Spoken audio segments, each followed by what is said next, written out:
안녕하십니까, 바라신입니다. 오늘은 카리브 해의 해적들 중에서 가장 악명 높고 미스테리했던 여자 해적 메리 리드에 대해 이야기해드리겠습니다. 메리 리드는 17세기 말이었던 1685년 영국 런던에서 젊은 미망인의 사생아로 태어납니다. 메리가 태어나기 전 그녀의 어머니는 선원과 결혼하여 아들을 낳았습니다. 하지만 어느 날 어머니의 남편이 항해 도중 갑작스럽게 바다에 빠져 사망합니다. 그리고 과부가 된 어머니는 혼외정사로 임신을 하게 됩니다. 당황한 메리의 어머니는 주변에 임신 사실을 숨기려고 했습니다. 하지만 얼마 후 갑작스럽게 그녀의 아들이 죽게 되었고 그 이후 메리가 태어나게 됩니다. 메리의 어머니는 시어머니로부터 양육비 지원을 계속 받기 위해 아들의 죽음을 숨기고 메리를 죽은 아들로 변장시킵니다. 시어머니는 남장을 한 메리를 죽은 손자로 착각하여 양육비 지원을 계속해 주었습니다. 그리고 메리가 10대가 되었을 때 모든 유산을 상속해 줍니다. 이러한 이유로 메리는 유년기를 남자 행세를 하며 보내게 됩니다. 메리는 돈을 벌기 위해 계속해서 남자 행세를 하며 배의 선원으로 취직합니다. 그리고 그 이후로도 계속해서 성별을 속이고 영국 해군에 입대를 하게 됩니다. 남장을 계속하면서 메리는 영국군에서 활동하였고 스페인 왕위 계승 정쟁에도 참전합니다. 전쟁 중 그녀는 한 벨기에 군인을 만나게 되었고 그와 사랑에 빠지게 됩니다. 메리는 그에게 자신의 정체를 밝혔고 결국 둘은 결혼하게 됩니다. 결혼 후 군에서 제대한 그녀는 앞으로는 여자의 인생을 살기로 다짐합니다. 하지만 불행히도 결혼식을 올리고 얼마 지나지 않아 남편은 전장에서 사망하게 됩니다.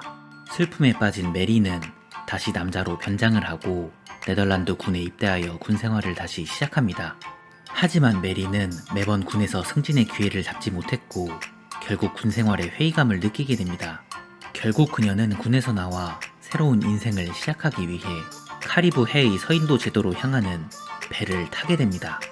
하지만 서인도 제도로 가는 도중에 그녀가 탄 배가 영국 해적에게 납포됩니다. 해적에게 잡힌 그녀는 자발적으로 해적 무리에 합류하여 스스로 해적이 됩니다.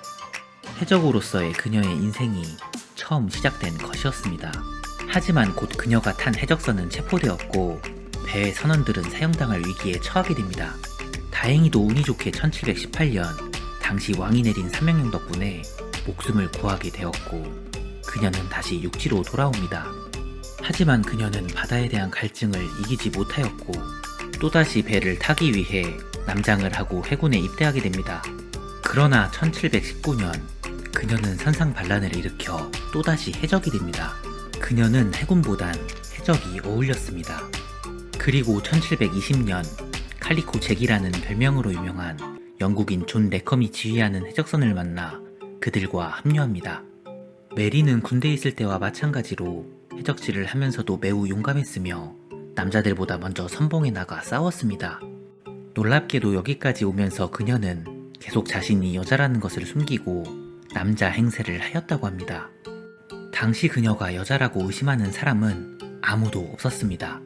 존 레컴의 해적선에는 또 다른 남장 여자 해적이 있었습니다. 그녀의 이름은 앤 보니. 그녀는 존 레컴의 여인이었습니다. 앤도 메리처럼 용감한 해적이었습니다. 앤과 메리는 서로가 여자임을 알아챘고 곧 그 둘은 친한 친구가 됩니다.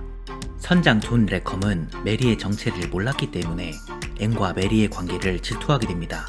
앤이 바람을 피고 있다고 생각한 존 레컴은 앤에게 메리를 죽이겠다고 위협합니다.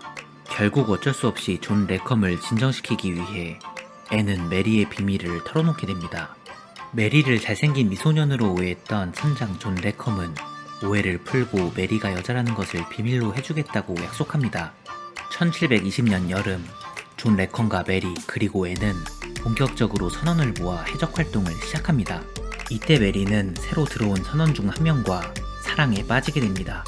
메리는 그 선원에게 자신의 정체를 공개하였고 얼마 지나지 않아 메리는 임신을 하게 됩니다. 이런 와중에도 실질적으로 해적선을 이끈 것은 앤과 메리였습니다. 어처구니 없게도 선장인 존 레컴은 술독에 빠져 지냈다고 합니다. 결국 선장 존 레컴의 무능으로 이들에게 어두운 그림자가 다가오게 됩니다. 1720년 말 자메이카 해안에서 해적 사냥꾼 조나단 바넷이 존 레컴의 해적단을 공격합니다. 이때 메리와 엠만이 배를 방어하기 위해 싸웠고 존 레컴을 포함한 술에 취한 나머지 해적들은 싸우지도 않고 도망을 칩니다. 남자 해적들의 비겁함을 본 그녀들은 곧 격분하였고 도망가는 해적들에게 남자답게 싸우라고 소리칩니다. 그들은 배의 닷줄을 끊고 달아나려고 했지만 곧 조나단 바넷에게 모두 잡히게 됩니다. 그리고 그들은 자메이카의 법원으로 이송되어 재판을 받게 됩니다. 재판에서 앤과 메리를 비롯한 해적선의 선원들에게 모두 사형 선고가 내려집니다. 하지만 그 순간 뜻밖의 일이 벌어집니다. 앤과 메리가 자신들이 임신을 했다고 주장한 것이었습니다. 메리는 배에서 만난 애인의 아이를 임신 중이었고 앤은 선장 존 레컴의 아이를 임신 중이었습니다. 당시 영국 법률에는 임산부를 처형할 수 없었기 때문에 두 여자 해적의 사형은 보류됩니다. 얼마 후 두 여성을 제외한 해적들은 전원 사형에 처해집니다. 메리는 감옥 안에서 출산을 했고 불행히도 아기를 낳은 지 며칠 되지 않아 1721년 4월 감옥에서 병으로 사망합니다. 그리고 동료였던 앤 본인은 석방되어 조용히 살다가 1782년 80세로 사망했다고 합니다. 당시 카리브해를 공포로 몰아넣었던 전설적인 여해적은 이렇게 최후를 맞게 됩니다. 영상을 재밌게 보셨다면 구독과 좋아요 부탁드리겠습니다. 감사합니다.